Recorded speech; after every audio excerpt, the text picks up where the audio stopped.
Sebagai negara adidaya, Amerika Serikat sering diasumsikan sebagai negara yang taraf kesejahteraan warganya telah terjamin dengan baik.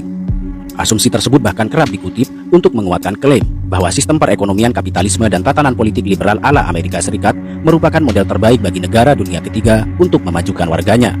Padahal, apa yang dibayangkan banyak orang tentang kesejahteraan Amerika tidak selalu seperti kenyataannya.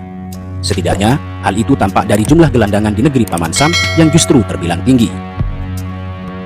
Dalam sebuah komparasi data yang dilakukan Anadolu Agency, jumlah gelandangan di Amerika Serikat setara dengan populasi di 47 kota Turki. Jumlah gelandangan di AS hingga akhir tahun 2016, seperti dikutip dari Departemen Perumahan dan Pembangunan Perkotaan, mencapai 550 jiwa.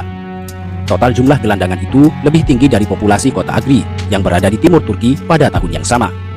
Sementara, jika dibandingkan dengan populasi kota Tunceli di timur Turki, jumlah gelandangan di AS itu terbilang lebih tinggi. Sebanyak 355.000 dari total gelandangan AS adalah individu tidak berkeluarga, sedangkan 195.000 gelandangan AS lainnya memiliki keluarga dengan anak-anak. Tingginya jumlah gelandangan di AS disebabkan kemiskinan dan pengangguran. Kemiskinan dan sempitnya lapangan pekerjaan itu membuat warga susah membeli ataupun mengontrak tempat tinggal. Selain itu, tingginya jumlah gelandangan juga berkorelasi dengan kesehatan fisik atau mental yang buruk, penyalahgunaan narkoba dan alkohol, perjudian, keluarga dan kerusakan hubungan, dan penyebab lainnya. Bukan hanya itu, banyak di antara gelandangan di AS merupakan veteran-veteran perang yang tidak dipedulikan oleh pemerintah. Berdasarkan data National Coalition of Homeless Veteran, sekitar 11% atau lebih dari 60.000 gelandangan di AS adalah veteran. Sedikitnya, 8,8% dari veteran gelandangan itu dalam rentang usia produktif, yakni antara usia 18 sampai 30 tahun.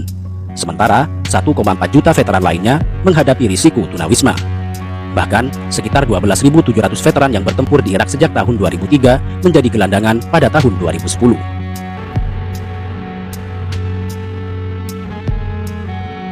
Jadi, jika seseorang berpandangan bahwa hanya kota-kota besar di Indonesia yang mempunyai gelandangan, maka pandangan tersebut jelas keliru.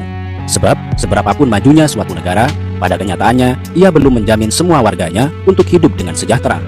Bahkan, kota-kota maju seperti New York dan Moskow termasuk ke dalam jajaran 5 kota besar yang paling banyak memiliki gelandangan. Menurut Komisi Perserikatan Bangsa-Bangsa yang menangani hak asasi manusia, ada sekitar 100 juta orang kehilangan tempat tinggal di seluruh dunia. Tentu, ini adalah statistik yang mengejutkan, mengingat sebagian besar kota yang masuk dalam daftar kota dengan jumlah gelandangan paling ekstrim di dunia ini adalah kota-kota besar yang terkenal sangat makmur. Namun, itulah faktanya, karena kenyataan memang tidak selalu seindah bayangannya.